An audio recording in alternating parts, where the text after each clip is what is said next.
Terima kasih buat teman-teman. Jadi saya informasikan kembali webinar ini kita rekam ya. Jadi saya coba perkenalkan, kami adalah PT Asia Pacific, kami adalah perusahaan IT distributor yang ada di regional. Kita ada di Malaysia, di Singapura, dari Thailand, ada di Indonesia, dan juga ada di Malaysia. Jadi bisnis kita adalah bisnis IT distributor.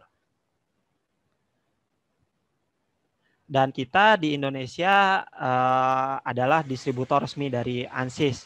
Tidak hanya software ANSYS saja yang kita distribusikan di Indonesia. Jadi ada beberapa software dan produk di sini yang teman-teman bisa lihat, dan saya yakin beberapa dari teman-teman sudah familiar dengan produk-produk tersebut ya, seperti ada SketchUp, ada PTC ini untuk software design, SketchUp ini untuk software desain bangunan, PTC untuk software design manufacturing, ada ZWCAD dan BricsCAD untuk solusi software DWG dengan license permanen. Kita juga ada software Hexagon untuk software manufacturing-nya, untuk misalnya CAM, pembuatan G-code dan seterusnya.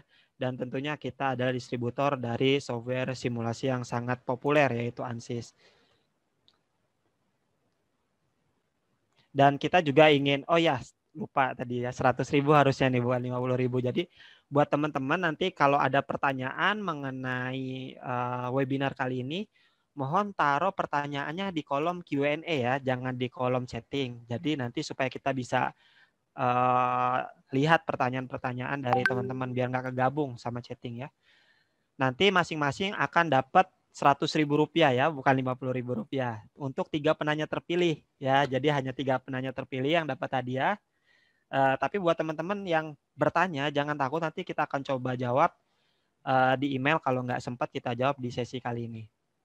Dan buat teman-teman juga, kita Asia Pacific nih sangat aktif di sosial media. Kita juga ada di YouTube. Buat teman-teman jangan lupa untuk subscribe channel kita. Jadi sebelum kita masuk ke webinarnya mengenai getting started to ANSYS Mechanical ya, Static Structural Analysis, kita akan coba mendengarkan penjelasan mengenai ANSYS ya, mengenai solusi-solusinya dan apa aja sih yang ada di ANSYS dari Mr. Dilip ya, jadi langsung dari tim ANSYS-nya.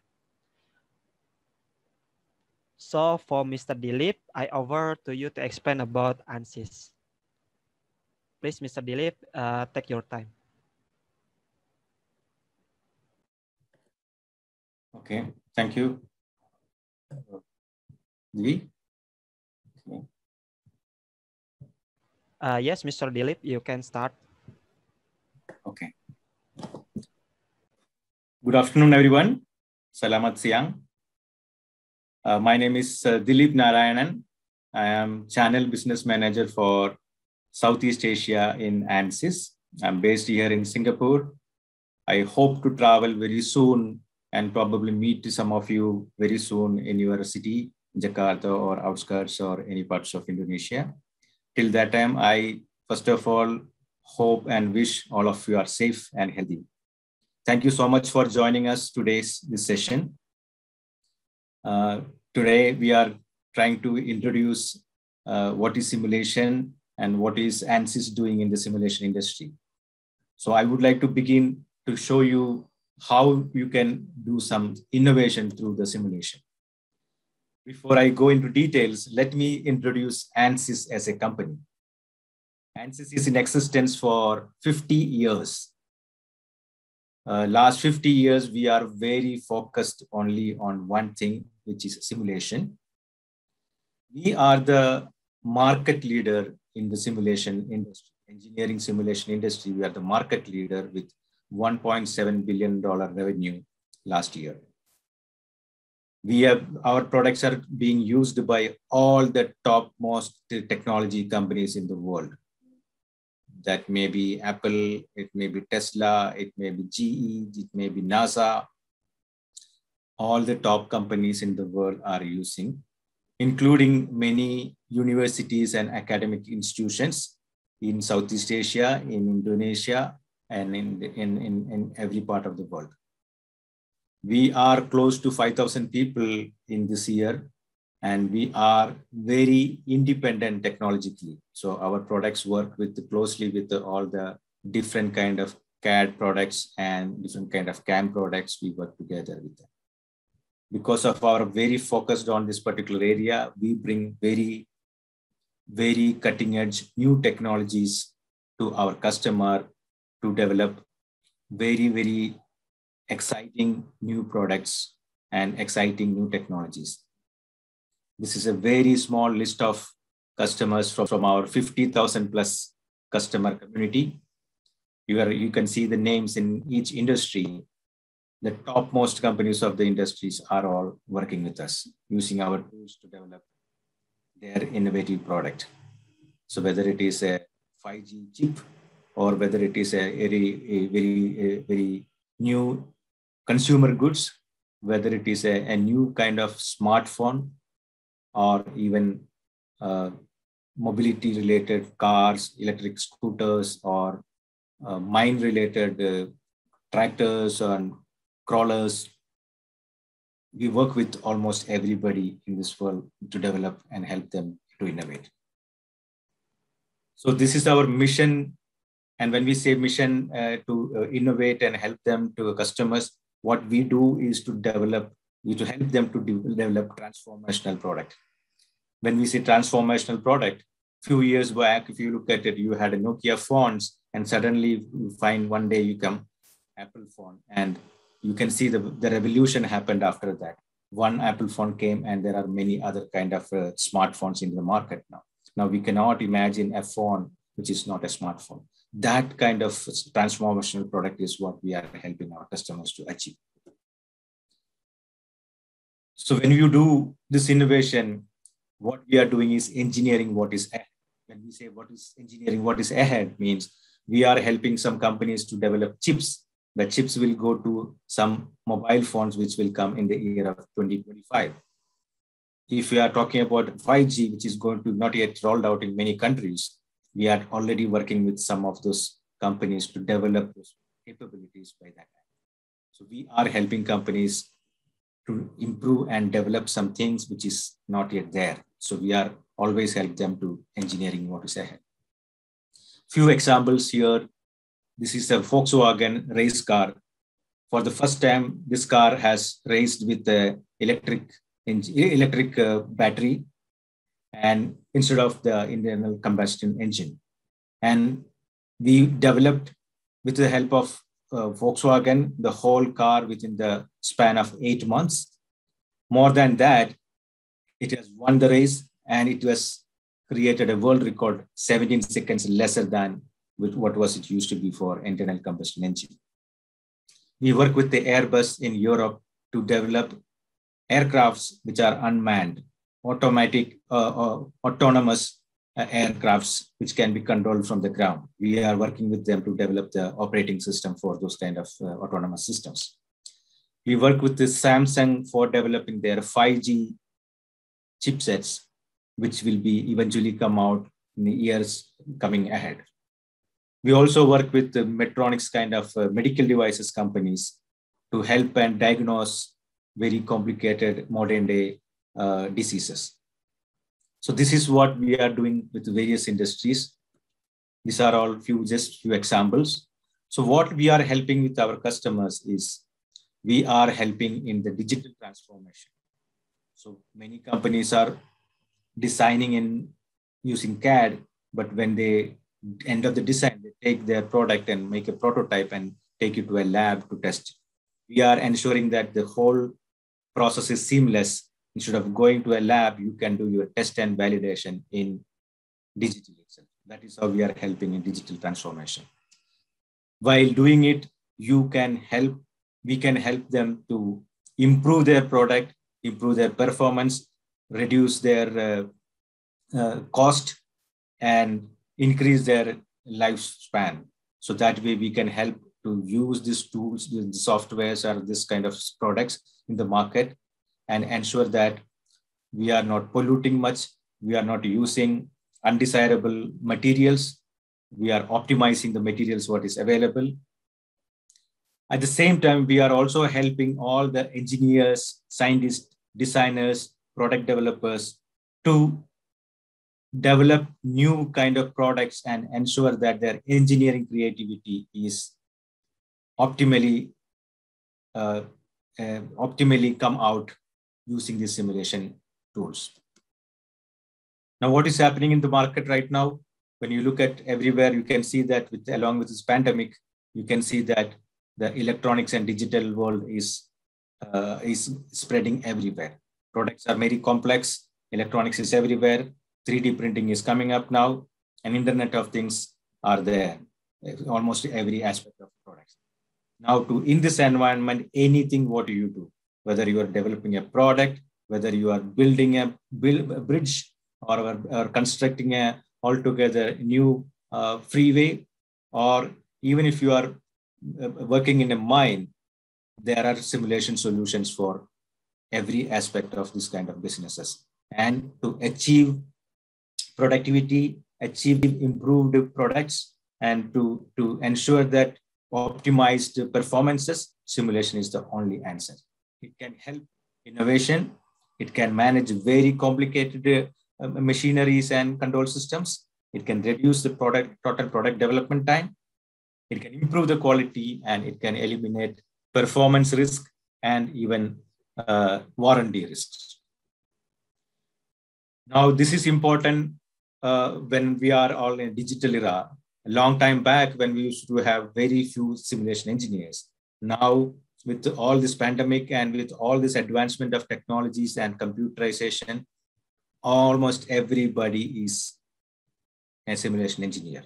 If anybody comes out of university today by learning only CAD or modeling, which is not going to help you get a very good, decent job, you need to know simulation also. That is what it is helping you to produce more output, be a good engineer, and create amazing products. Simulation is being used in design, ideation, manufacturing, even during operation with a digital twin. I will explain you a little bit about that. What is it exactly we are talking about? I'm comparing two ways of doing. One is an old industrial era of doing everything offline. You design in a drawing board, you test it in a lab, you manufacture with more people and less machinery, and you use traditional materials.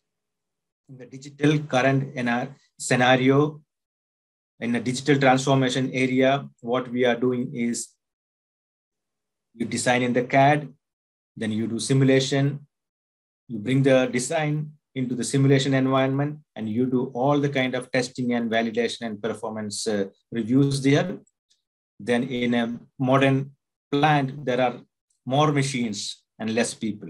You have robots, you have conveyor belts, you have picking and moving systems, you have storage systems, and all these kind of automations are available. And with minimum people and more automation, it's a 24-hour manufacturing processes going on. And finally, we have a set of digital material data library where you have the information about all the products, all the materials in the world under one digital box where you can collect this information, and you can look for alternate material. Do you need to really use steel, or can we use an alloy, or you can use a plastic, or you can use a biodegradable equipment, material, or a material which is available in Indonesia itself instead of importing that material from that. All this possible complete life cycle in the simulation world. Now, with that, I just would like to end my presentation here, and I would like to hand over to Ms. Agnes to give you a glimpse about simulation and engineering simulation and how you can benefit from this, how you can utilize it for your own career advancement, how you can utilize this in your company's offices or even work from home environment to ensure that you contribute and you are productive and you grow as an engineer. Thank you so much, Asia Pacific, for this opportunity. Please, Agnes.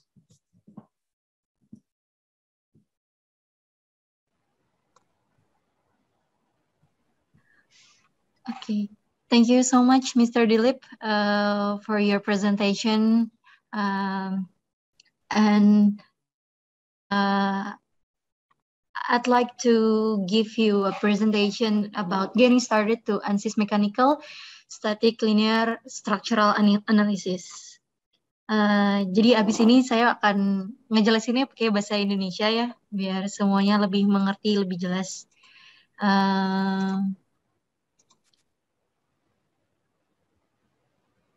Apakah presentasi saya sudah terlihat?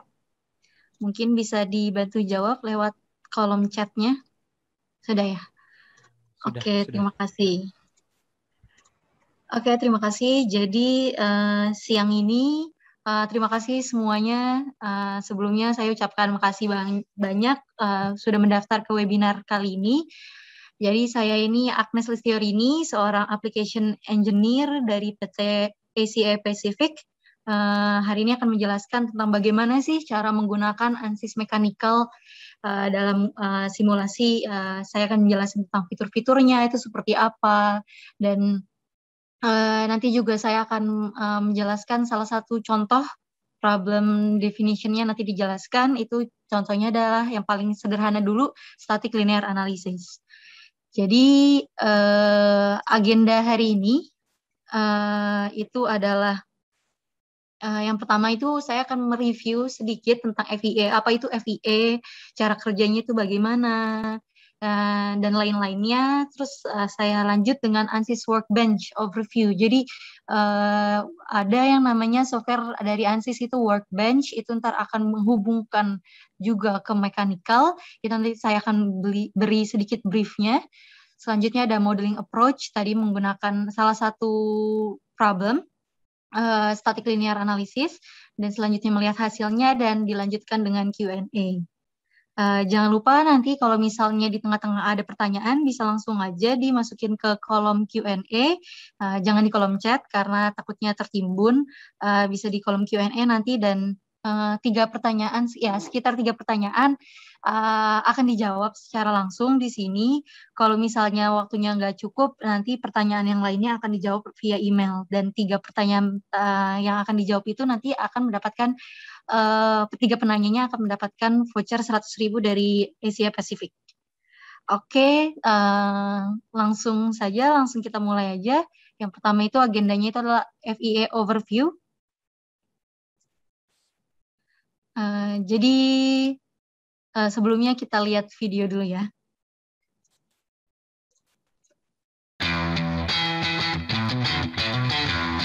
There's a lot of talk these days about technology disruption. As engineers, we simply call it change.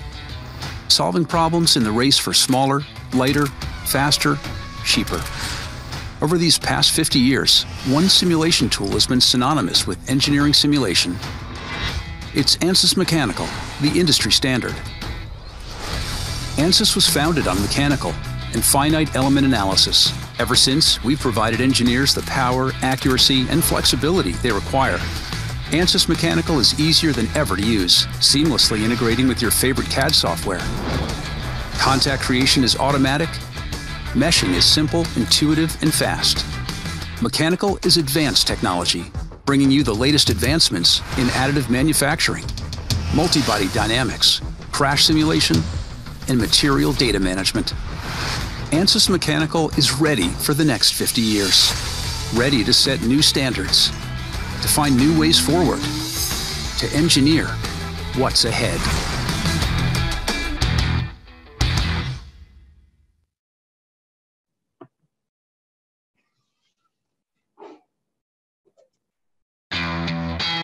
Oke, jadi FEA itu apa sih? Finite Element Analysis. Jadi ada mungkin yang dengar FEA, ada juga yang pernah dengarnya FEM atau Finite Element Method, atau mungkin dalam bahasa Indonesianya itu adalah metode elemen hingga atau MEH. Sebenarnya beda nggak sih antara FEA sama FEM? Jadi sebenarnya FEA sama FEM itu sebenarnya sama aja. Itu cuma preferensi orang aja. Kadang ada yang ngomongnya FEA, ada yang juga yang namanya FEM. Jadi sebenarnya FEA itu adalah simulasi dari physical fenomena fisik apapun yang dimodelkan menggunakan numerical teknik yang bernama FEM atau metode elemen hingga. Jadi itu sebenarnya sama-sama aja, semuanya itu adalah maksudnya adalah simulasi dari simulasi secara numerik yang menggunakan metode elemen hingga. Nah, jadi dari FEA ini, FEA itu mendefinisikan problemnya itu nanti akan didefinisikan itu menggunakan partial differential equation atau persamaan diferensial. Nah, nanti itu persamaan diferensial tersebut akan diselesaikan, akan dikomputasi oleh komputer. Kayak gitu. Nah, FEA ini, jadi kan kalau misalnya kita punya permasalahan engineering gitu ya, misalnya atau permasalahan fisik-fisik lainnya, itu basically itu ada 3 caranya kan untuk menyelesaikan. Yang pertama itu ada eksperimen.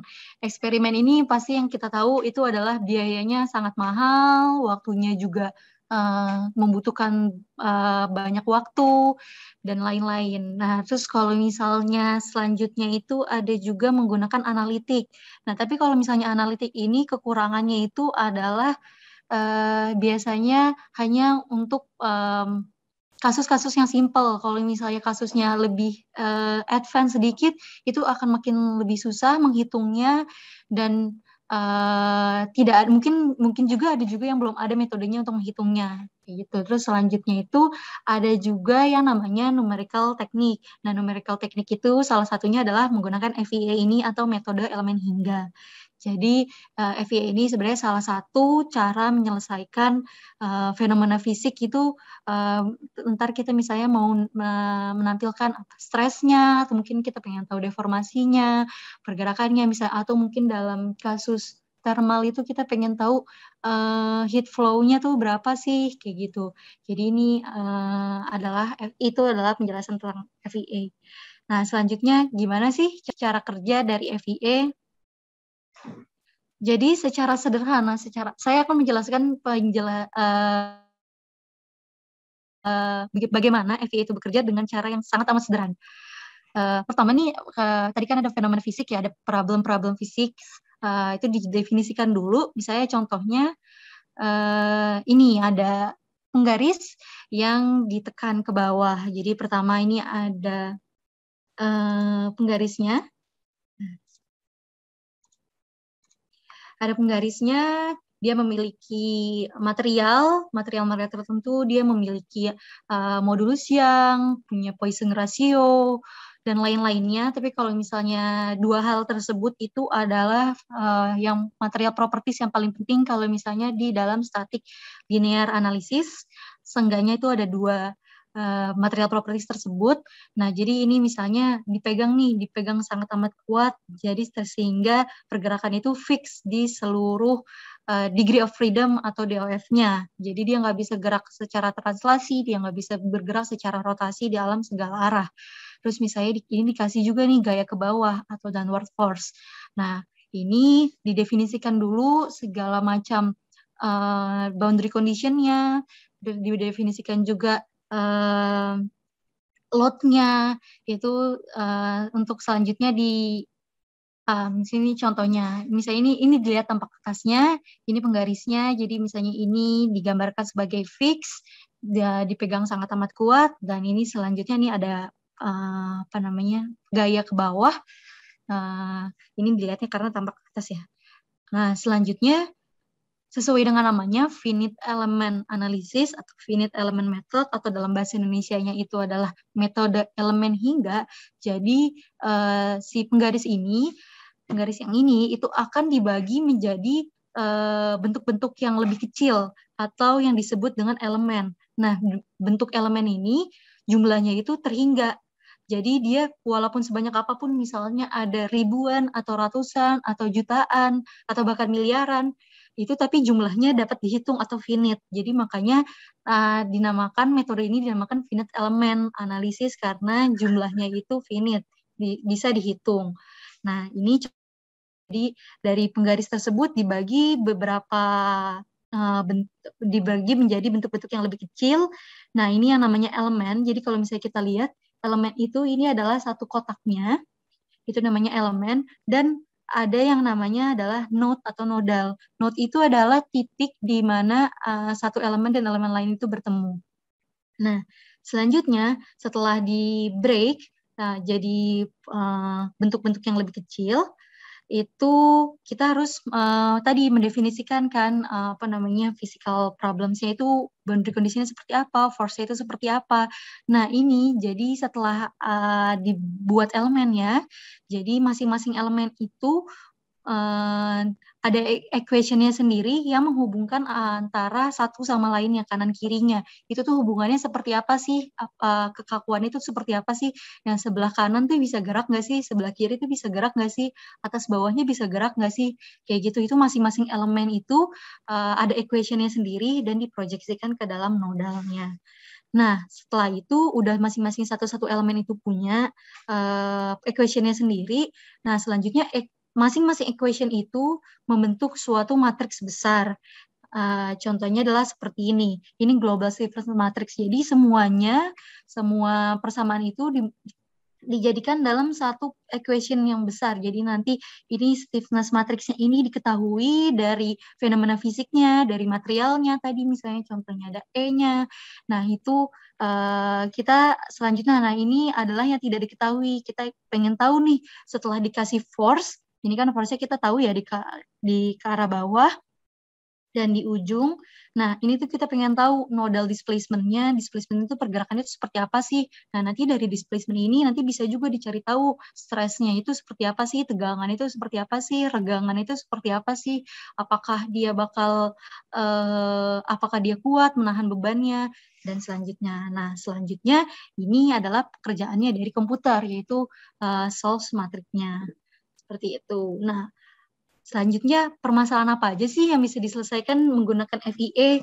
Nah, ini ada banyak banget. Ini salah satunya aja, salah tiganya aja. Jadi yang pertama itu ada buckling. Jadi buckling itu adalah misalnya ada pipa atau misalnya ada bentuk struktur yang diberi tegangan diberi beban kompresi, lalu dia itu akan nggak kuat menahannya, jadi itu ntar dia akan namanya mengalami buckling.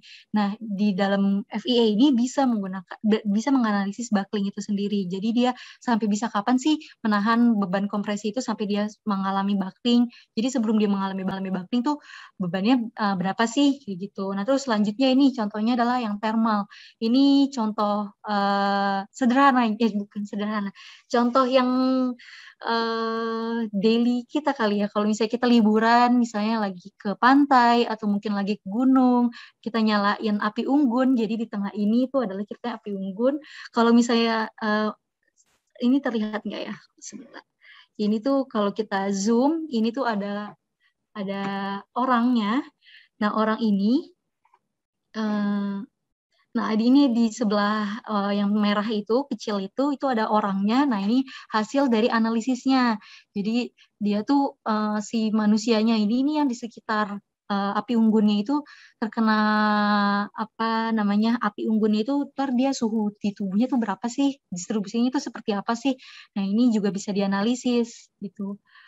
Nah, selanjutnya ini ada juga analisis dinamik. Contohnya dari analisis dinamik adalah crashworthiness. Jadi ini kalau misalnya di perusahaan-perusahaan otomotif sebelum mobilnya itu diproduksi, sebelum mobilnya itu launching, dia harus mengalami analisis dulu nih crashworthiness, apakah dia layak tabrak atau enggak. Maksudnya jadi kalau misalnya terjadi tabrakan, apakah si pengemudinya itu mengalami major luka atau enggak. Jadi lukanya itu akan seperti apa, dan penyerapan energinya itu di bumpernya itu seperti apa sih, dan di chassis di bagian depannya mobilnya itu seperti apa sih, dan ke kerangkanya itu seperti apa sih, kayak gitu. Nah, itu sedikit penjelasan tentang FEA. Jadi kalau misalnya kita ngelihat dari sini, FEA itu nanti ada elemen itu ntar bisa ada tiga dimensi. Jadi yang pertama ada 1D atau one dimension. Itu contohnya adalah beam. Kalau misalnya kayak Misalnya di bangunan nih, kolom-kolomnya itu dimodelkan bisa dimodelkan sebagai satu dimensi itu dalam BIM.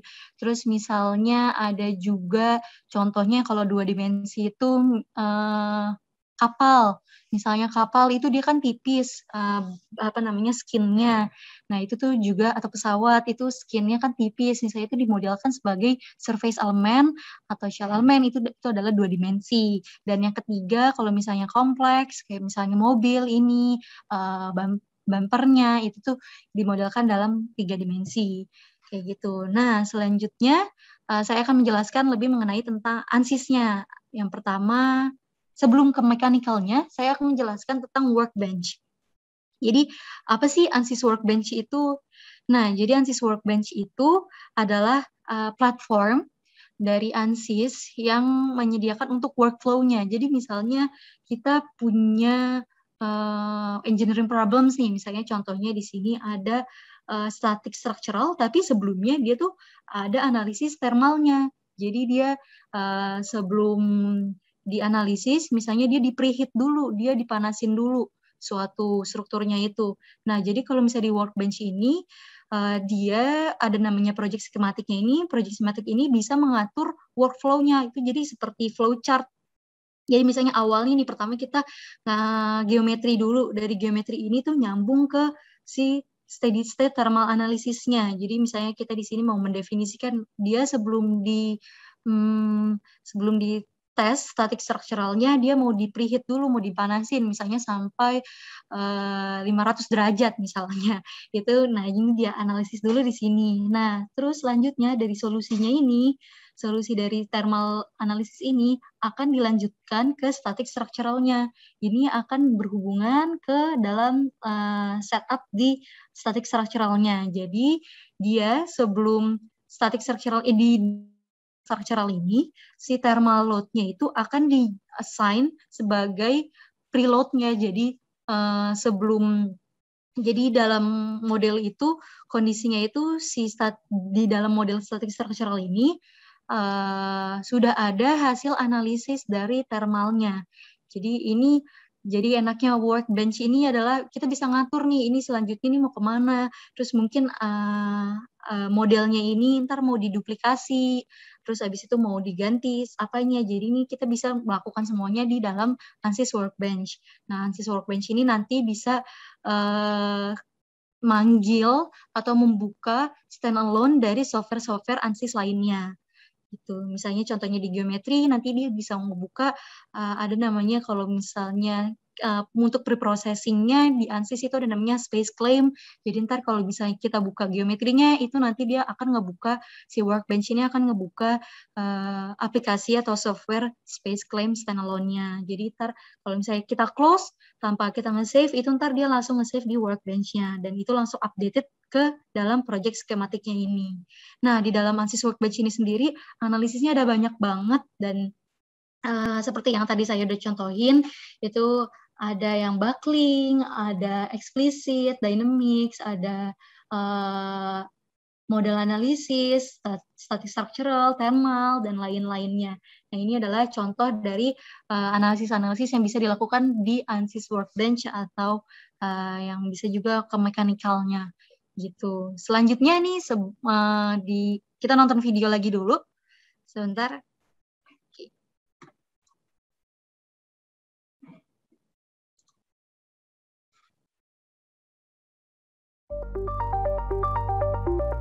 Simulation is now easier than ever, thanks to ANSYS Mechanical. Simulate geometry from any source, assemblies and single parts. Import models directly from leading CAD systems, directly from files. Mechanical finds the answers fast. Manage part interactions with automatically created contacts. Auto meshes can be fine-tuned to user requirements. Automatically be amazed. ANSYS Mechanical is more intuitive than ever, with a wide range of solution types to choose from, a quick launch search box, and customizable menus and layouts. All simulations are parametric and built for optimization right from the start. Once your first iteration is set up, Additional design points are just a click away. Structural analysis has never been easier. ANSYS Mechanical is the most complete solution for structural simulation. We promise.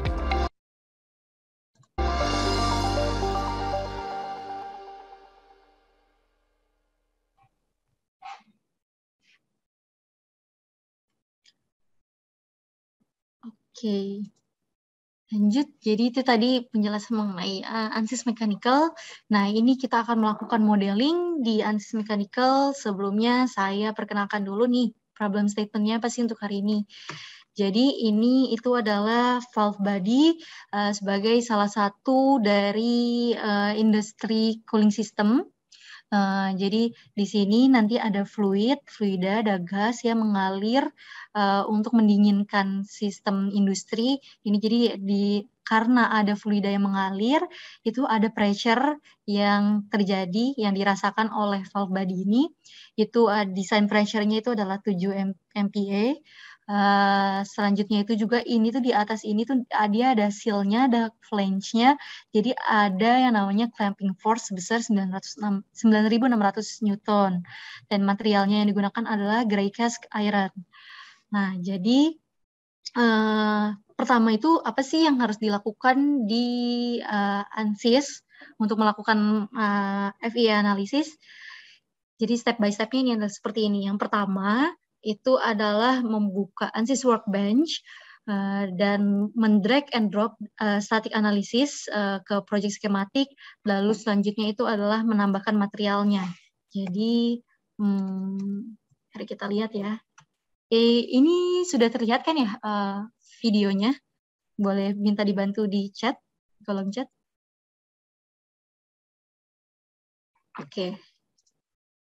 Oke, jadi ini pertama, kita dari toolbox, kita drag and drop static structural-nya. Nah, ini itu kita harus menganalisis semuanya berurutan dari atas sampai paling bawah. Jadi urutannya itu adalah pertama engineering datanya, jadi kita mendefinisikan dulu nih materialnya kita yang mau pakai apa aja sih, terus material properties-nya tuh apa aja sih yang harus kita definisikan. Nah, itu didefinisikannya di engineering data. Selanjutnya ke geometri, dan ke bawah-bawahnya lagi model, setup, solution, dan results. Jadi dikerjakannya harus dari atas sampai bawah. Nah, ini kita buka dulu engineering datanya. Ini tampilan dari engineering data. Ini ada engineering data yang default-nya dari ANSYS, itu ada structural steel. Nah, di bawahnya itu adalah panel untuk properti-propertinya yang sudah ada di library ANSYS-nya. Jadi ANSYS ini adalah library engineering datanya, material-material apa aja sih yang sering dipakai oleh engineer gitu. Nah, ini kalau misalnya kita nanti menambahkan material baru, ini tuh ada pilihan-pilihannya apa aja sih yang mau bisa ditambahkan ke dalam si materialnya itu. Nah, jadi kita pertama, misalnya tadi kan kita gray cast iron, jadi kita harus lihat dulu nih, di mana sih gray cast iron, apakah kita harus menambahkan atau ANSYS itu udah punya, gitu. Nah, jadi nih, ANSYS itu udah ada library-nya itu udah banyak banget, ada komposit, ada fluida, ada thermal, dan lain-lain. Jadi karena kalau di sini kita menggunakan material untuk static analysis biasa, ini ada di bawah di dalam general materials. Jadi kita double klik general materials-nya, dan di bawahnya itu akan muncul pilihan-pilihan dari material-material yang ada. Nah, kita bisa scroll ke bawah, lihat, nah ternyata ada di nomor 8. Nah, untuk menggunakan di ANSYS ini, kalau misalnya kita menggunakan material lain, kita harus menambahkannya dulu. Nah, ini tuh adalah material-material properties yang sudah didefinisikan oleh ANSYS yang ada di library ANSYS. Nah, ini udah didefinisikan semua nilainya, lalu kita tambahkan saja. Nah, kalau misalnya tandanya udah ada tanda buku ini, artinya itu nanti akan ada di dalam ANSYS Mechanical-nya. Jadi dia, kan ini library-nya ada banyak banget ya, jadi nggak bisa nih semuanya langsung ada di dalam Mechanical-nya. Kita harus definisikan dulu mana sih yang mau kita pakai, jadi kita tambahin tombol plus kuning ini. Nah, kalau sudah ada, kita juga bisa nih, misalnya, aduh nggak ada nih ternyata di library ANSYS-nya, kita bisa nambahin sendiri. Nah, di sini kita nambahin aja, masukin, misalnya contohnya apa? Kita masukin aluminium gitu. Kita ketik aja di sini aluminium, enter, Setelah itu kita, nah ini ada tanda nih, tanda tanya. Apa namanya? Itu tuh artinya si material propertiesnya tuh belum ada di sini. Jadi kita harus definisikan dulu nih. Nah, ini kan untuk aluminium ini kan isotropik ya, dan dia tuh kita dalam statik struktural linear, jadi kita menggunakan yang ini aja, yang isotropic elasticity. Nah, ini tuh ada, sebenarnya kan ada yang basic itu ada yang modulus, Poisson ratio, bulk modulus, dan shear modulus. Tapi kan sebenarnya itu udah ada korelasinya ya antara satu sama lain.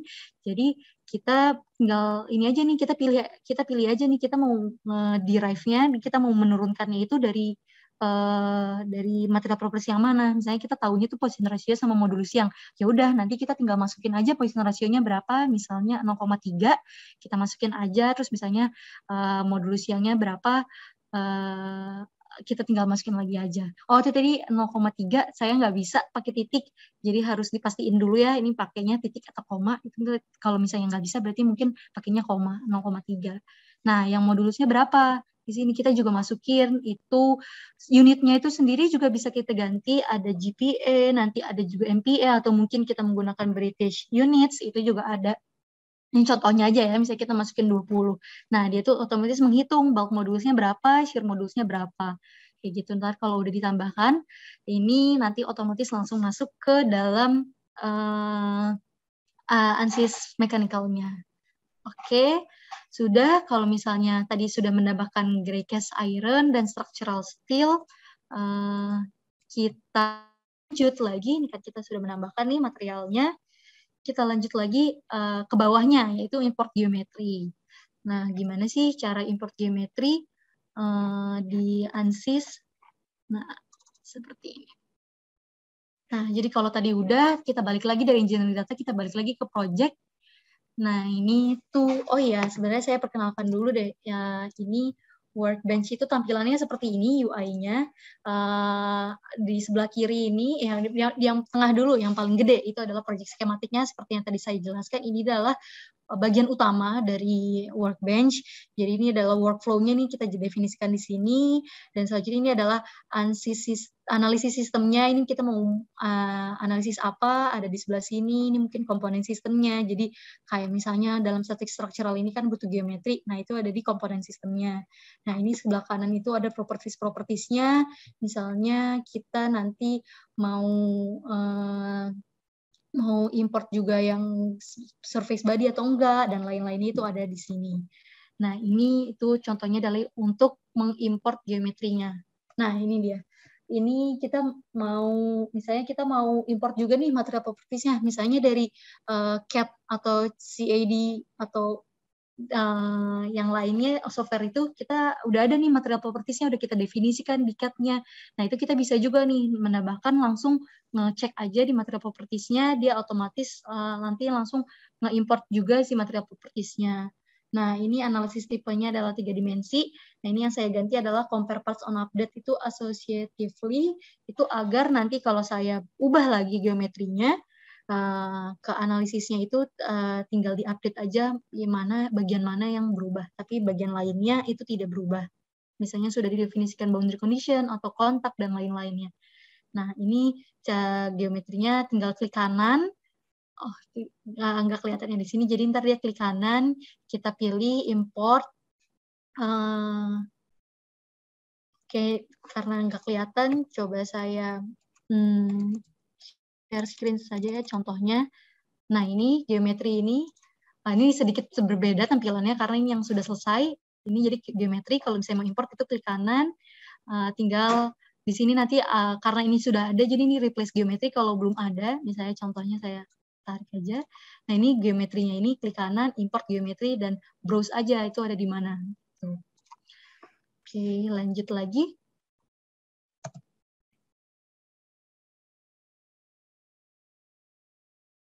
Nah, ini kalau udah, dia akan tanda checklist hijau, berwarna checklist hijau, dan di bawahnya modelnya ini ada tanda seperti recycle ya, warna hijau juga. Nah, itu menandakan bahwa geometri sudah terimport dan model sudah bisa dikerjakan. Oke, selanjutnya karena geometrinya sudah diimport, selanjutnya itu adalah buka nih ANSYS Mechanical-nya. Jadi kan dari tadi kita masih bekerjanya di dalam ANSYS Workbench. Nah, ini kita selanjutnya buka di ANSYS Mechanical-nya, jadi kita double klik di modelnya.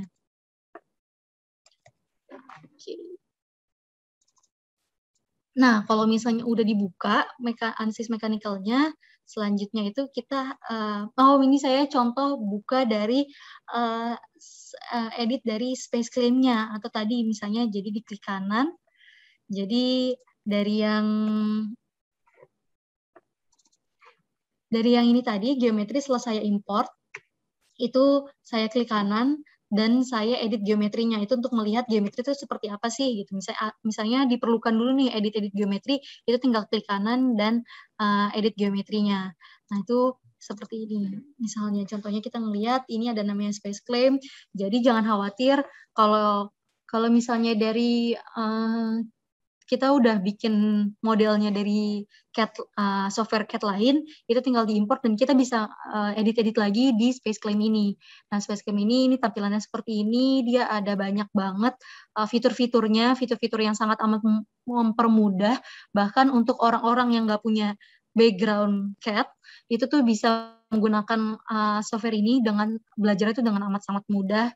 Nah, di sini kita juga bisa ngedefinisiin materialnya di dalam Space Claim ini nanti kalau misalnya ada geometrinya, ada yang error-error, ini bisa dikerjakan di dalam ANSYS Space Claim ini, kayak gitu.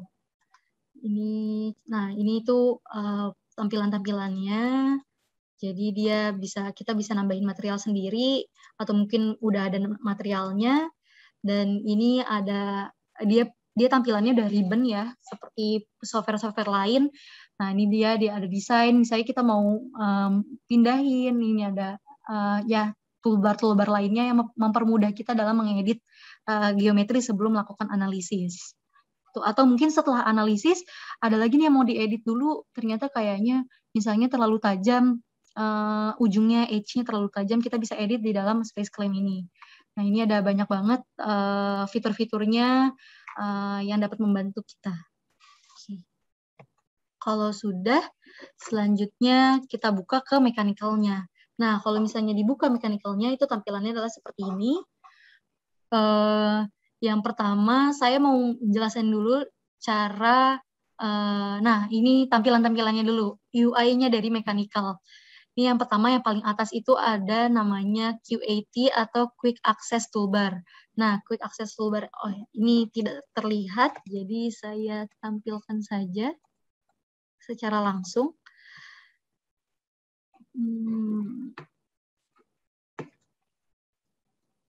Nah, ini ada QAT,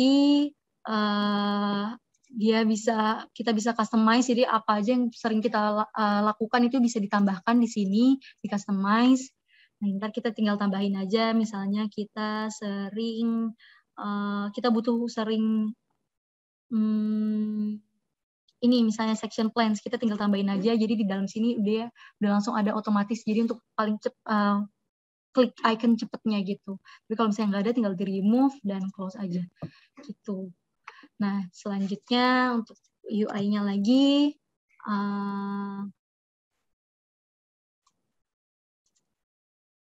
nah ini contohnya, saya menampilkan report view, itu nanti bisa ada muncul, kalau misalnya nggak ada, ya udah tinggal di remove aja gitu. Nah, ini tampilannya, ini yang paling besar itu ada display grafiknya, panel display grafik. Nah, ini ada toolbar-toolbarnya, sama seperti tadi, toolbarnya dari ribbon, sesuai dengan sama software-software lain ya, software lain kayak misalnya yang paling kita sering gunakan Microsoft Word atau misalnya PowerPoint, itu juga menggunakan ribbon toolbar. Di ANSYS ini juga sudah menggunakan ribbon toolbar, jadi tampilannya modern. Dan ini ada toolbar-toolbar yang saya contohin. Nah, yang paling terakhir ini ada konteks. Jadi kalau di konteks ini tergantung dari apa yang kita klik di dalam outline tree-nya. Jadi misalnya kita ngeklik geometri, tampilannya beda sendiri, material beda sendiri, koordinat sistem itu beda sendiri sesuai dengan apa yang bisa dilakukan dalam konteks tersebut. Kayak gitu. Nah, Selanjutnya ini udah, tampilannya udah. Jadi ini, nah yang di tengah ini adalah tampilan dari display grafiknya yang paling besar pastinya karena menampilkan dari modelnya.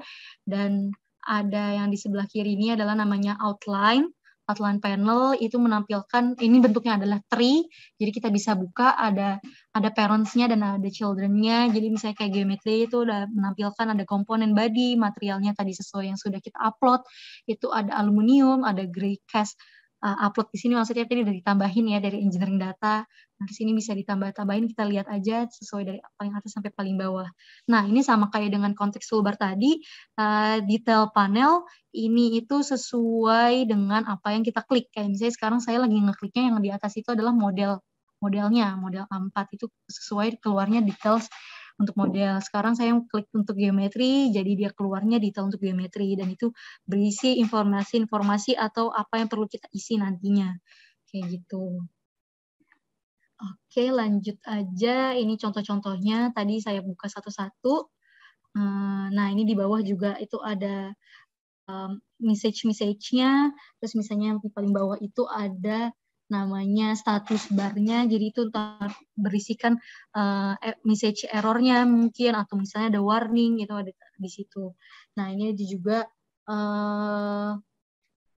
nggak terlalu kelihatan ya, tapi kalau di paling pojok bawah itu tuh ada juga units-nya. Jadi ntar kita mau ngatur nih units-nya mau pakai apa, itu ada di sini. Nah, ini contohnya units-nya itu yang sedang saya gunakan di sini adalah meter. Jadi yang di tampilannya itu adalah meter. Nah, sekarang ini saya ganti jadi feet atau British units, itu dia juga berubah. Jadi enaknya di ANSYS ini adalah kita bisa mengubah-ubah units-nya. Jadi ini ANSYS ini nggak unitless. Jadi kalau misalnya pertama kita dikasihnya nih sama tim desainnya itu, atau yang sudah membuat desainnya itu dalam unitnya misalnya fit, dalam unit British. Nah, tapi ternyata kita lebih enak, lebih nyaman untuk menganalisis dalam units matrix gitu. Kita menggunakan meter, kilogram, dan lain-lain. Itu kita di ANSYS itu tinggal diganti aja, one click away aja. Jadi kita nggak usah perlu ribet-ribet ganti-ganti lagi. Kita nggak tahu, misalnya ada juga nih software yang kita nggak tahu nih ini unitnya apa sih yang digunakan gitu. Unitless. Kalau ini enaknya di ANSYS itu adalah kita ada unitnya, kita bisa ganti sendiri, tinggal one click away aja. Tuh, ini dari UI-nya sendiri. Nah, selanjutnya 14.3 ya. Ini saya langsung aja ya masuk ke assign materialnya. Jadi setelah tadi kita lihat lagi ke PowerPoint-nya biar nggak lupa. Jadi abis import geometri, open ANSYS-nya, apa yang harus kita lakukan selanjutnya itu adalah assign materialnya. Jadi materialnya tadi yang udah kita tambahkan, itu kita assign ke geometrinya, itu gray cast iron, dan kita melakukan meshing.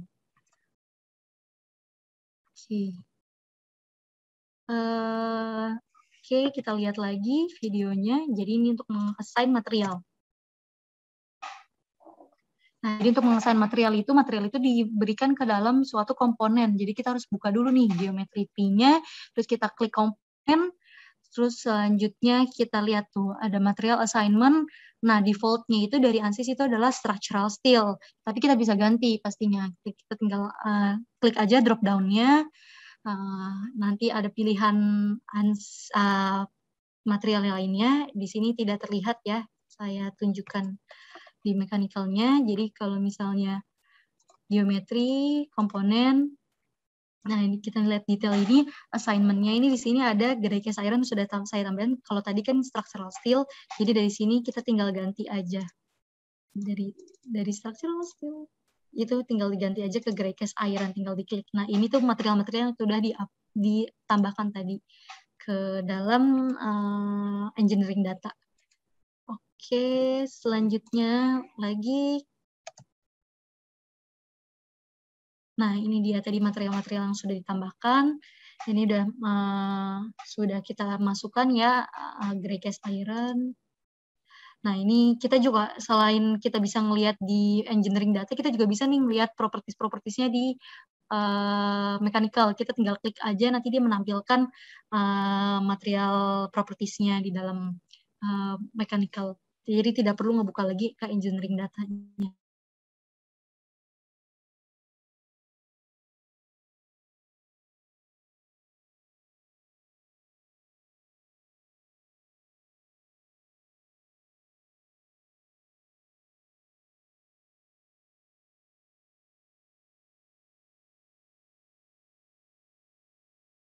Sama kita. Jadi misalnya ini karena cuma satu ya tadi gray cast iron, jadi cuma satu warna, tapi kalau misalnya ada beberapa material itu nanti warnanya di sini berubah sesuai dari yang materialnya di-apply gitu. Ini display-nya juga bisa diubah-ubah, bisa jadi wireframe, terus bisa juga tadi tidak kelihatan wireframe-nya, cuma shading-shading aja kayak gitu.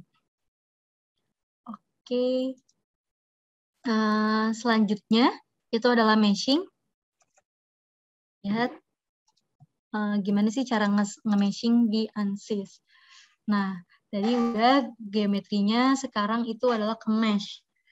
Nah, mesh-nya ini ada pengaturannya di bawahnya, di detail panel. Detail panelnya jadi, nah kalau misalnya kita lihat, kita pakai default dulu. Nah, default-nya ini cukup besar. Tadi udah di-generate dulu nih, terus default-nya cukup besar. Jadi, kalau dilihat, ternyata ini terlalu besar. Terus kita lihat dulu nih, ini berapa sih? Kita mau lihat statisnya berapa, nodalnya berapa, ada elemennya ada berapa. Nah, 13 ribuan nodalnya. Terus selanjutnya kita ubah nih elemen size-nya untuk lebih kecil lagi. Karena agar hasilnya lebih bagus ya. Jadi, ini tinggal diklik kanan aja, atau mungkin di mesh toolbar yang di atas, itu kita bisa generate atau update sama aja kalau misalnya di konteks ini antara dua itu. Nah, ini dilakukan meshing dalam elemen size-nya 5 mm. Nah, ini dia jadi semakin kecil ya kalau misalnya kita bisa lihat, dan dilihat dari jumlah nodalnya juga semakin banyak. Tadi sekitar berapa? 18.000. Ini sekarang jadi sekitar 45.000 nodal dan elemen. Nah, ini kita bisa melihat, kita ubah ini kalau misalnya kita mau rotate itu di dalam ANSYS itu kita klik tengah, kayak gitu, dan selanjutnya ini kita bisa juga nih ngelihat quality mesh-nya. Jadi quality dari mesh itu kan ada banyak ya parameternya. Nah, di sini sebentar ini tidak terlihat, jadi saya buka aja di ini. Nah, jadi kalau misalnya kita klik mesh, ini ada yang namanya quality-nya. Nah, di sini mesh matrix-nya ini kan ada banyak properties-nya. Ada elemen quality, aspect ratio, Jacobian ratio, skewness, dan lain-lain. Ini terserah kita pilih apa. Misalnya selanjutnya ini kita misalnya kita melihat dari elemen quality-nya. Nah, ntar di sebelah kanan bawah, di bawah display-nya itu akan muncul mesh matrix-nya. Ada berapa banyak sih elemen yang punya elemen quality 1 gitu misalnya. Ya, jadi kalau misalnya sesuai, kalau elemen quality itu semakin mendekati 1 itu, jadi maksimal itu adalah 1, dan semakin mendekati 1 itu semakin bagus. Nah, jadi kalau misalnya kita lihat di sini, itu yang mendekati 1 sekitar 0,9, itu 0,9, itu ada sekitar hampir 2.000. Nah, kita lihat itu ada yang, ini kita lagi menampilkan yang mana aja sih ini yang sesuai dengan elemen quality-nya gitu. Nah, ini yang paling jelek ada juga nih, ya cukup banyak, sedikit dibandingkan yang lainnya. Gitu, ini kita bisa lihat itu kalau misalnya dia itu semakin tipis gitu bentuknya, itu berarti elemen quality-nya semakin jelek. Nah, kalau misalnya kita lihat nih tadi yang di surface tadi, nah ini kita bisa lihat nih average ada minimalnya berapa sih, elemen quality-nya maksimalnya berapa sih, average-nya berapa gitu. Nah, ini berarti yang paling minimal itu dia ada yang 0,05. Jadi elemen quality-nya yang paling kecilnya segitu, mungkin ada 1-2. Nah, itu ada juga yang maksimalnya tuh 0,999, jadi udah benar-benar hampir perfect ya dari segi elemen quality-nya.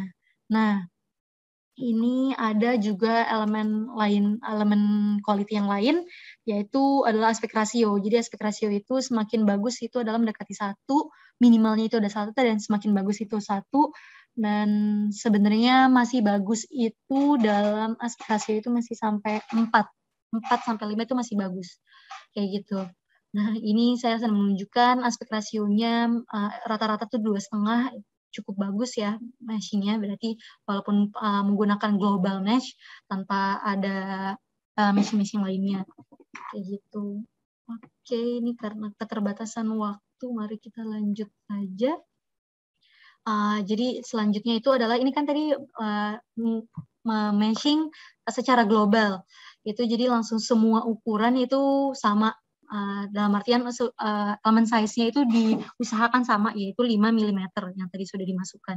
Nah, selanjutnya misalnya ini ada bagian-bagian kritikal yang harus di meshing lebih bagus, harus di refine mesh-nya. Itu caranya gimana sih? Ini ada caranya. Nah, ini tadi setelah kita review, itu ada meshing-nya 5 mm globalnya, terus tadi sekitar average elemen quality-nya 0,86.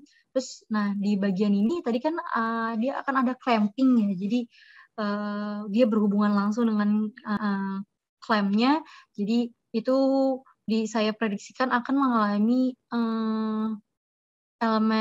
mengalami stres yang tinggi, jadi itu harus diperbaiki, refine mesh-nya ini dengan face sizing. Jadi di surface itu saya perbaiki mesh-nya. Ini contohnya saya perkecil elemen size-nya jadi 1,5. Terus langsung di-update aja. Nah, setelah di-update, nah ini di bawah, sebelah bawah itu menunjukkan statusnya. Nah, setelah di-update bisa dilihat elemen size-nya yang mengecil hanya di bagian yang saya pilih tadi aja, face-nya.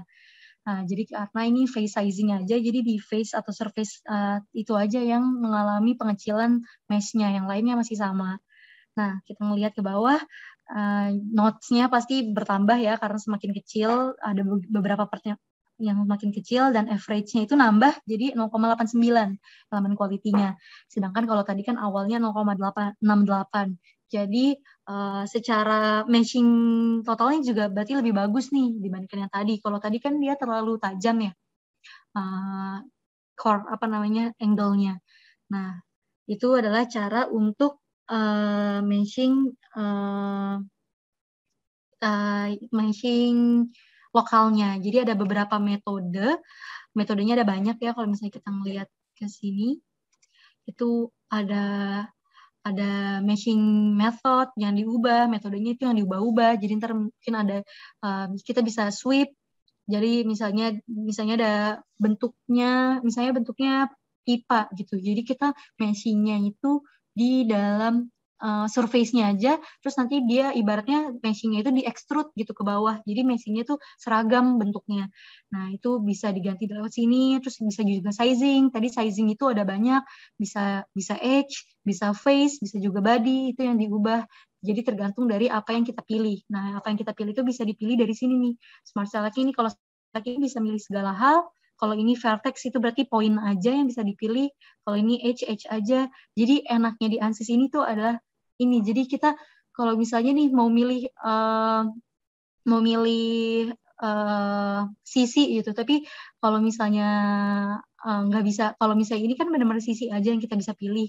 Jadi enak, kita mau milih apa aja tuh lebih enak gitu. Terus ada lagi nanti saya jelaskan fitur-fitur yang mempermudah dalam melakukan modeling di ANSYS. Oke, selanjutnya kita lihat lagi ke PowerPoint-nya. Kita udah ngelakuin assign material, kita udah melakukan meshing.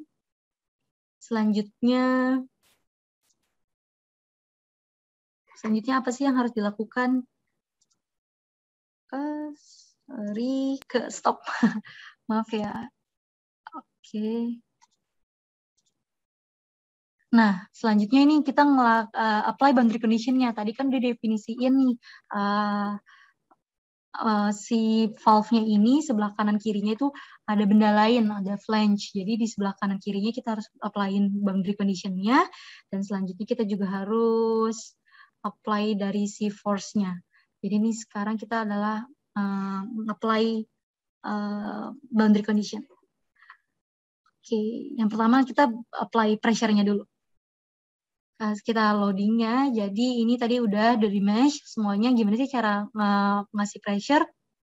Nah, itu kita adalah, nah misalnya kita juga bisa nggak nampilin nih meshnya, kan pusing yang ngelihat banyak garis-garis, jadi kita bisa juga hide si mesh-nya dengan cara tadi display dan klik lagi si show mesh-nya.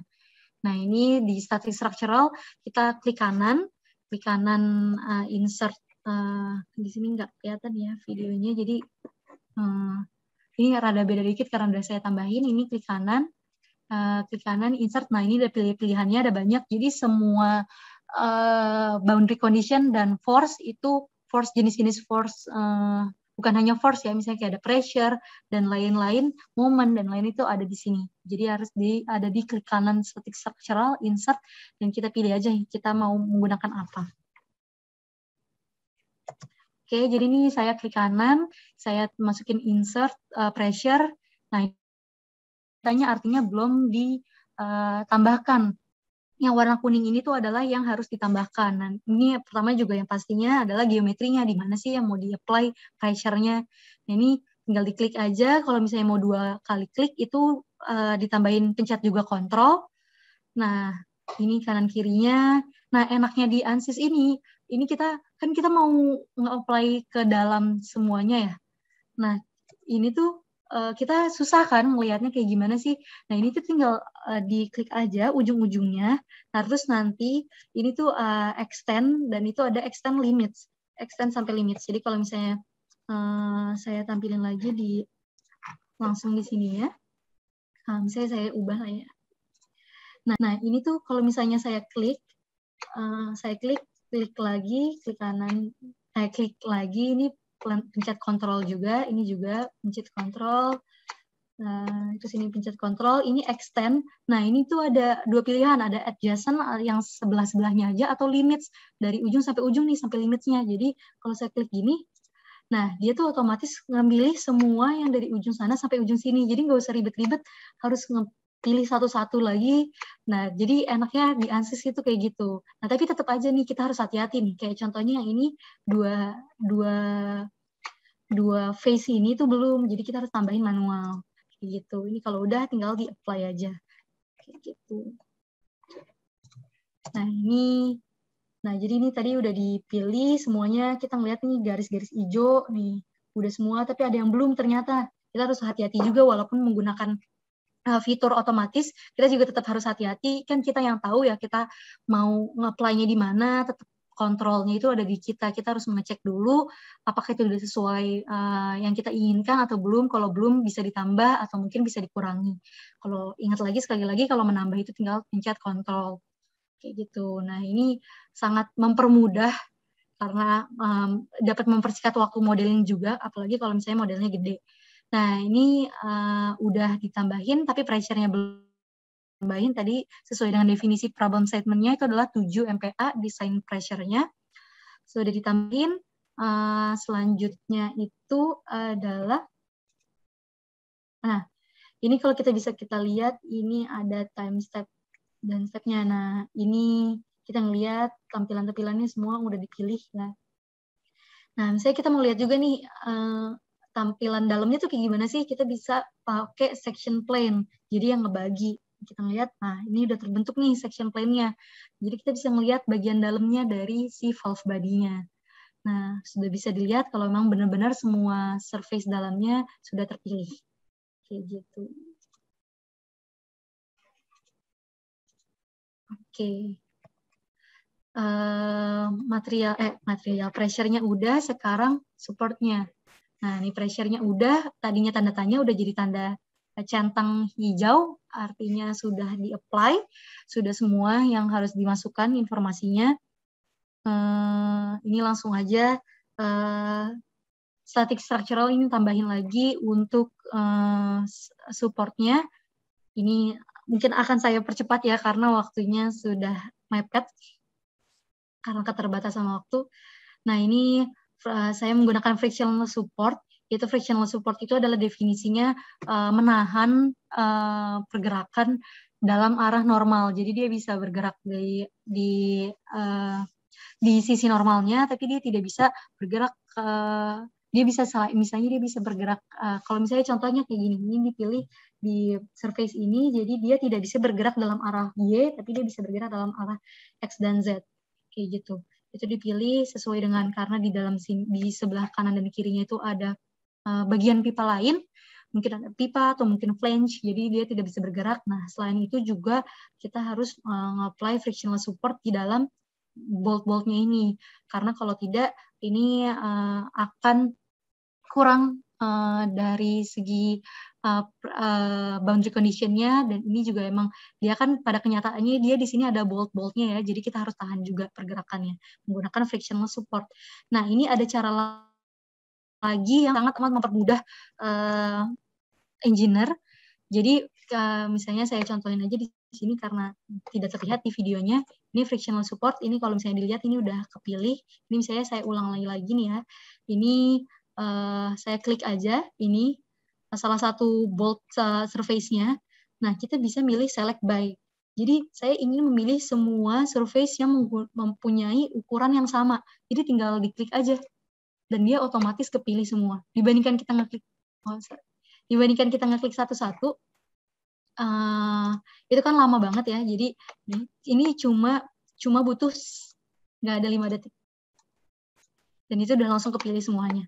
Kayak gitu. Ini udah langsung di-apply aja dan langsung ini kalau sudah artinya centang hijau. Nah, ini kalau sudah, ini ada frictionless pertama, frictionless support kedua, pressure-nya sudah, dan selanjutnya itu juga kita harus nge-apply clamping force.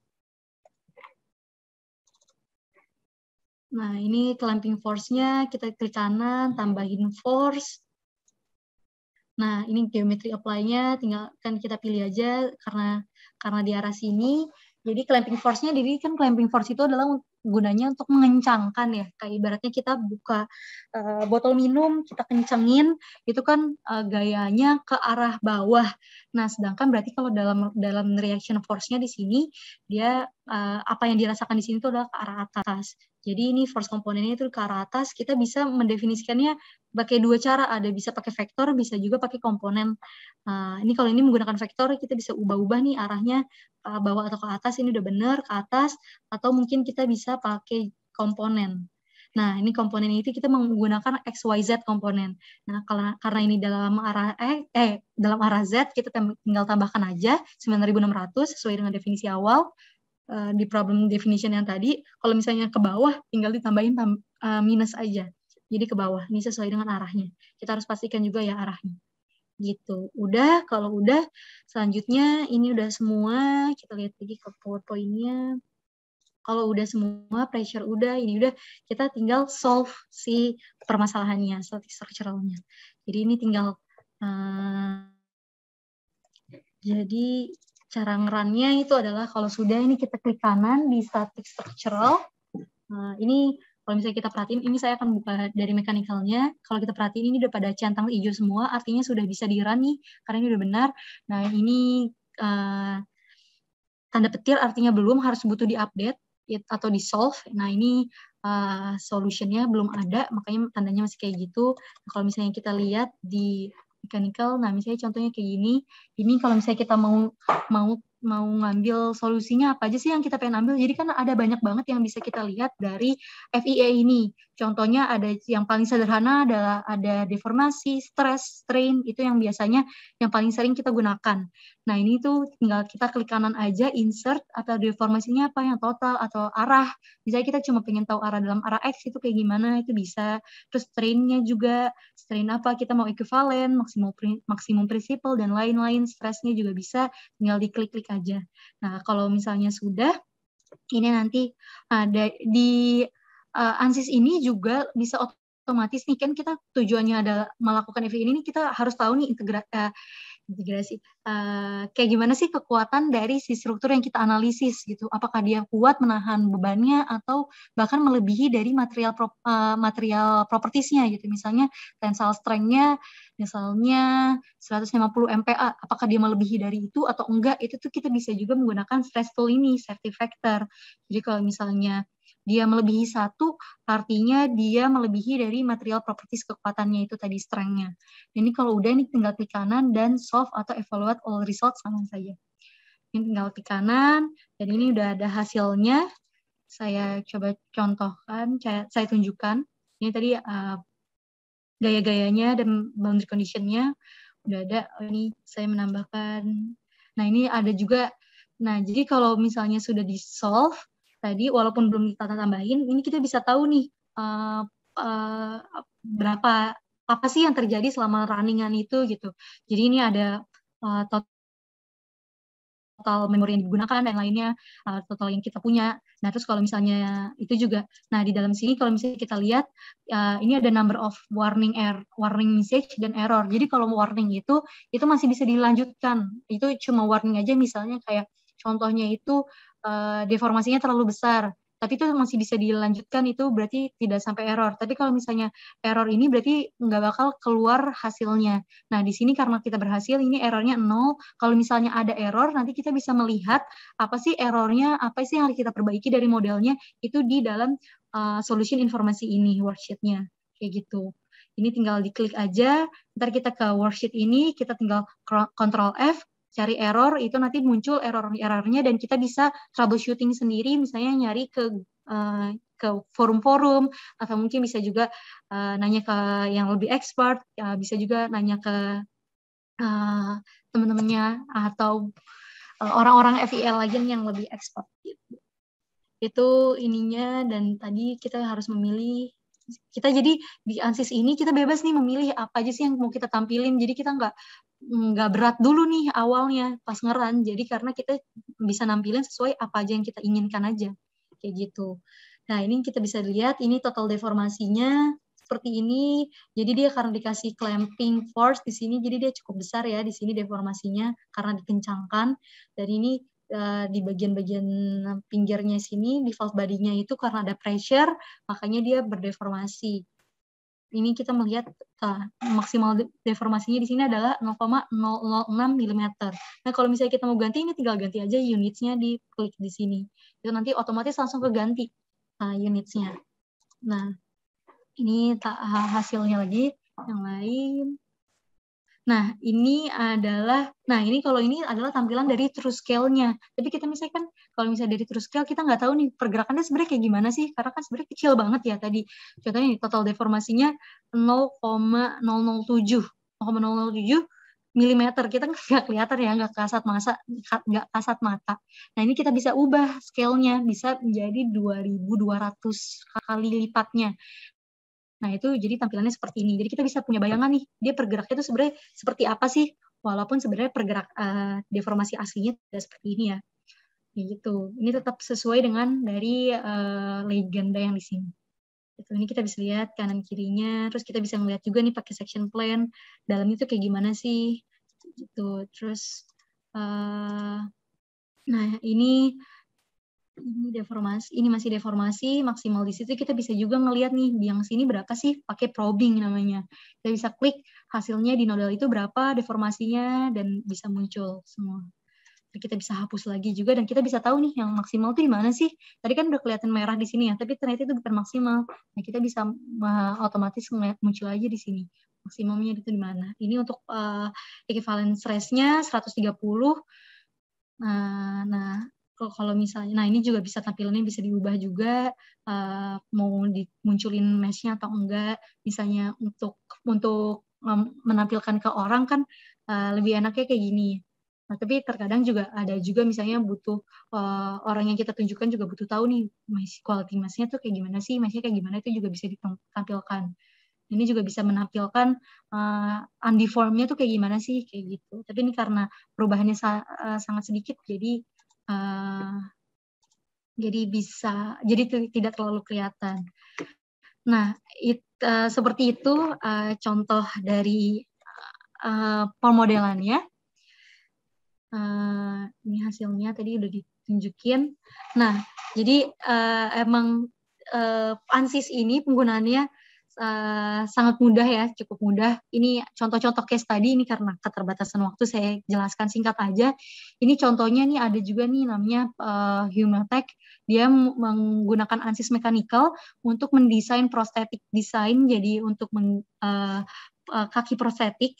Ini dianalisis, dia selain untuk menganalisis desainnya, desain barunya, tanpa perlu prototyping. Jadi karena prototyping itu mahal, jadi dia analisis dulu secara FEA. Jadi dia full assembly, ini kaki yang di sini ini dia analisis kalau misalnya maksimum weight-nya. Jadi berat berapa sih maksimum orang yang bisa menggunakan kaki ini gitu, kaki prostetik ini. Terus habis itu dia umurnya tuh berapa tahun sih dia ini pakai gunakan analisis fatigue. Jadi bisa berapa lama sih si prosthetic design ini menahan beban orang gitu. Ini juga bisa menggunakan kasusnya yang paling parah gitu, misalnya dia berdiri di satu sisi aja kakinya. Jadi kan semua tumpuan badannya, semua berat badannya itu bertumpu di sini, itu juga bisa dilakukan gitu. Ini ada juga contoh lain adalah railcard design, ada juga fitness for service, apakah proses kondensernya itu masih bisa aman digunakan, masih aman untuk servis atau enggak. Ini karena dia ada korosi di bagian inletnya, kayak gitu. Nah, jadi mungkin bisa sebelum dibuka Q&A-nya, jadi dari saya itu untuk menggunakan ASIS mudah banget. Jadi dari kita harus nggak banyak banget fitur-fitur yang mempermudah kita, kayak tadi saya contohin, dan dia juga banyak banget ada library yang sudah ada dan sangat amat dipermudah untuk menggunakan. Jadi untuk orang-orang yang ingin getting started nih untuk memulai menggunakan ANSYS Mechanical itu pembelajarannya mudah, ada banyak juga tutorial-tutorial di YouTube, ada juga mungkin bisa nanya juga ke kami itu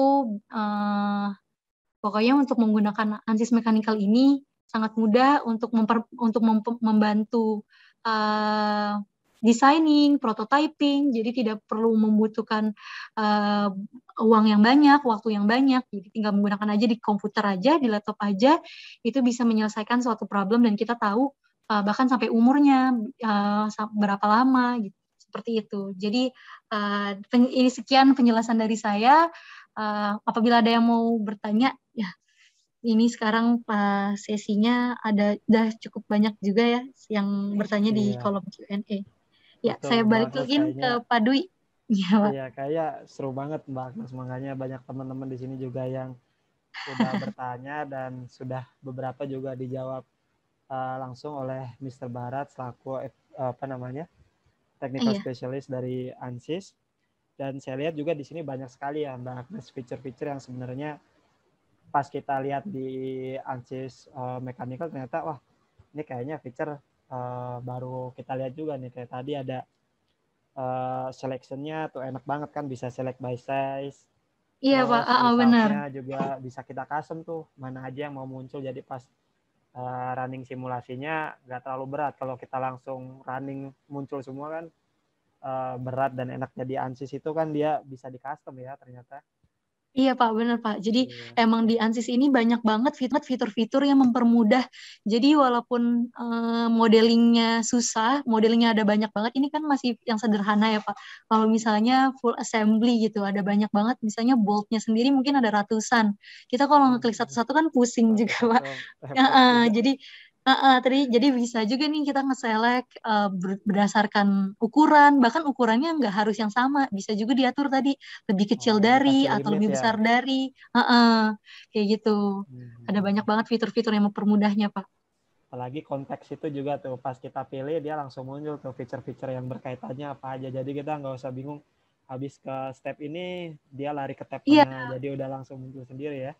Iya benar Pak, di Workbench itu sendiri dari atas sampai bawah sudah langsung menampilkan apa aja sih yang kita harus lakukan. Kan kalau misalnya apalagi baru mulai menggunakan nih, misalnya baru terjun ke dunia FEA, baru menggunakan fitur-fitur baru menggunakan FEA, itu kan nggak tahu mungkin ya, kayak kan ada banyak banget, ada geometri, ada harus meshing, ada apa. Nah kita tuh dipermudah dari Workbench itu untuk tahu nih alurnya tuh kayak gimana sih, kayak gitu Pak. Betul. Nah. Oke Mbak Agnes, mungkin kalau kita terusin bakal seru banget nih. Jadi kita coba langsung aja ke pertanyaan-pertanyaannya. Mungkin karena udah ada beberapa yang dijawab juga secara langsung oleh Mr. Barat. Kita akan coba saya langsung pilihin aja nih 3 penanya terpilihnya. Yang pertama Pak Sukmo. Pak Sukmo itu pertanyaannya mengenai mana tadi pertanyaannya Pak Sukmo ya? Oh, ini yang open, yang answer yang udah dijawab. Jadi Pak Sukmo bertanya nih, apakah ANSYS ini bisa mensimulasikan desain kita secara online atau menggunakan server komputer ANSYS? Jadi kita data-datanya nge-input. Mungkin memang ya betul karena komputernya nggak nggak terlalu powerful lah ya. Jadi betul kalau di ANSYS itu ada solusi cloud-nya. Jadi buat teman-teman yang mungkin hardware-nya nggak terlalu powerful, nanti bisa menggunakan solusi ANSYS Cloud. Nanti di ANSYS Cloud itu kita tinggal buka Chrome aja. Jadi asal koneksinya cepat sih harusnya bagus ya. Jadi selamat kepada Pak Sukmo. Jadi nanti dapat Rp100.000 ya. Yang kedua dari Pak Budi Hertanto, pertanyaannya Pak Budi ini mengenai Pak Dwi ada yang ngasih tahu kalau Pak Dwi suaranya agak kecil, mungkin bisa. Ini sekarang. Nah sekarang udah. Sorry agak jauh tadi. Ya tadi yang pertama dapat Pak Sukmo Utomo yang bertanya mengenai solusi untuk ANSYS Cloud ya. Jadi kalau pakai ANSYS Cloud itu enaknya memang kita nggak usah install ANSYS-nya, yang penting ada Chrome, terus komputernya juga nggak usah powerful banget ya, asal internetnya bagus nanti bisa gunain solusi ANSYS Cloud. Yang kedua pertanyaan dari Pak Budi Hertanto nih sangat menarik katanya dengan kemampuan simulasi di ANSYS. Apakah bila kita melakukan riset material baru itu bisa kita lakukan simulasi terkait material tersebut mengenai kekuatannya? Nah jawabannya adalah untuk mensimulasikan material baru tentunya kita harus ada tes fisiknya juga ya. Misalnya kayak tensile stressnya, impact testnya dan seterusnya. Jadi tes fisiknya tetap harus ada, cuman disimplifikasi dengan itu ya, uji tarik, uji impact dan seterusnya. Dan di ANSYS sendiri sebenarnya ada solusi lain yaitu namanya ANSYS Granta. Nah di ANSYS Granta ini ada database material yang sangat banyak sekali yang bisa kita gunakan untuk melakukan simulasi. Dan pertanyaan ketiga yang dapat hadiah ini selamat kepada Pak Budi Hertanto. Yang ketiga dari Pak Dwi Wibowo ya, bukan Dwi saya, Dwi Darsono. Jadi Pak Dwi Wibowo bertanya, untuk geometric CAD datanya apakah harus solid atau surface ataukah bisa keduanya? Lalu apakah file dari PRT Creo bisa langsung import file atau harus diubah ke neutral file ya? Yang ketiga pertanyaannya apakah berapa persen sih akurasi dari ANSYS ini? Maksudnya seberapa akurat analisanya? Jadi memang banyak sekali faktornya ya kalau ngomong akurasi, mulai dari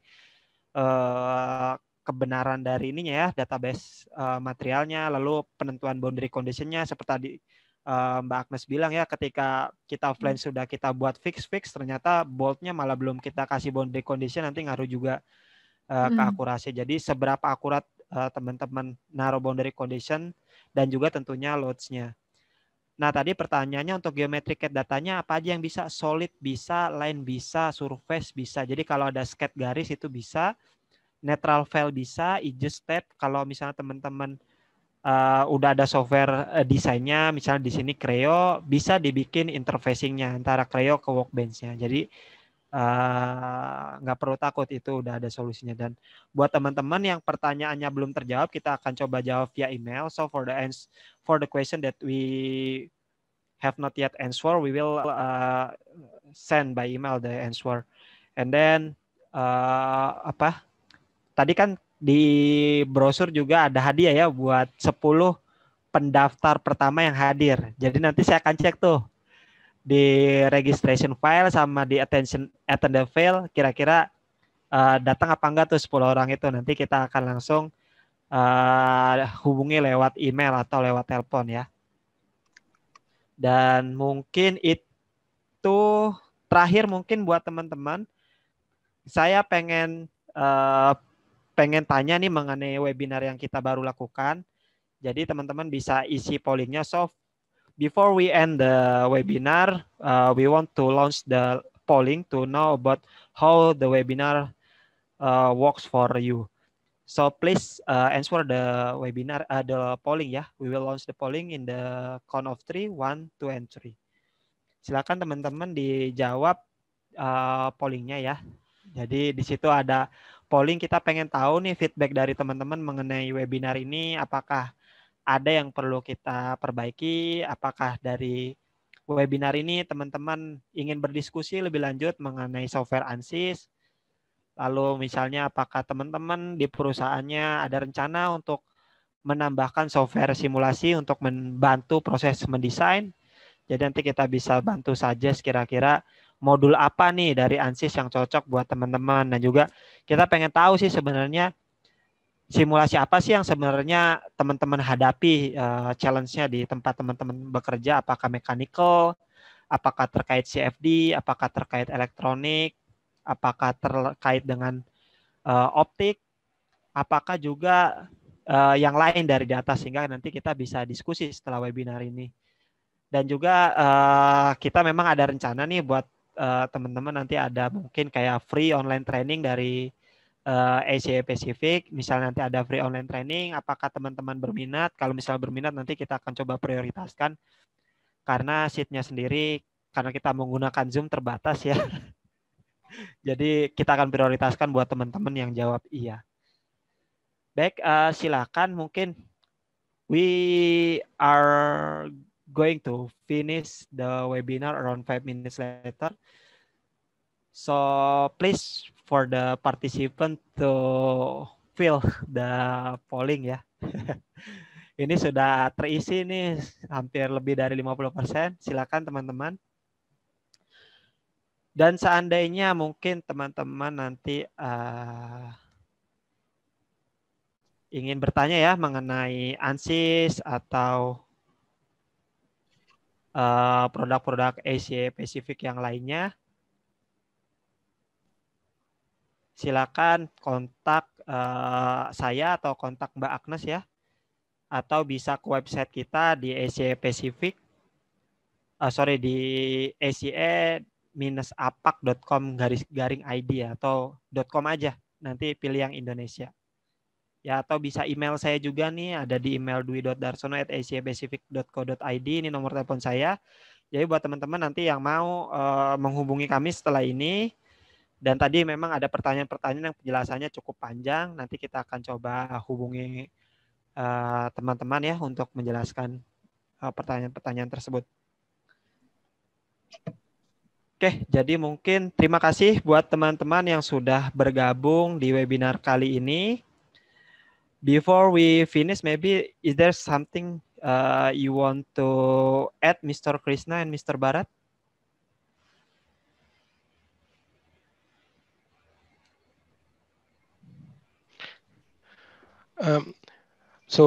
Do you have covered everything? Okay.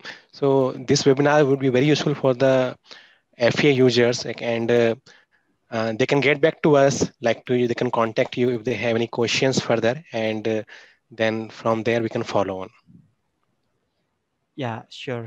Thank you, Mr. Bharat. Dan buat teman-teman, mudah-mudahan buat teman-teman yang mau mulai melakukan simulasi di tempat kerjanya, teman-teman bisa mereferensikan software ANSYS karena beberapa kemudahan dan powerful-nya software tersebut. Dan bila nanti teman-teman membutuhkan penjelasan lebih lanjut mengenai software ini, jangan ragu-ragu untuk menghubungi kami Asia Pacific.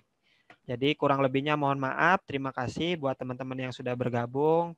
Jaga kesehatan selalu. Wabillahi taufiq walhidayah. Wassalamualaikum warahmatullahi wabarakatuh. Okay, thank you very much, Mr. Bharat, Mr. Dilip, and all of the participants. Mr. Dilip, makasih semuanya yang udah hadir.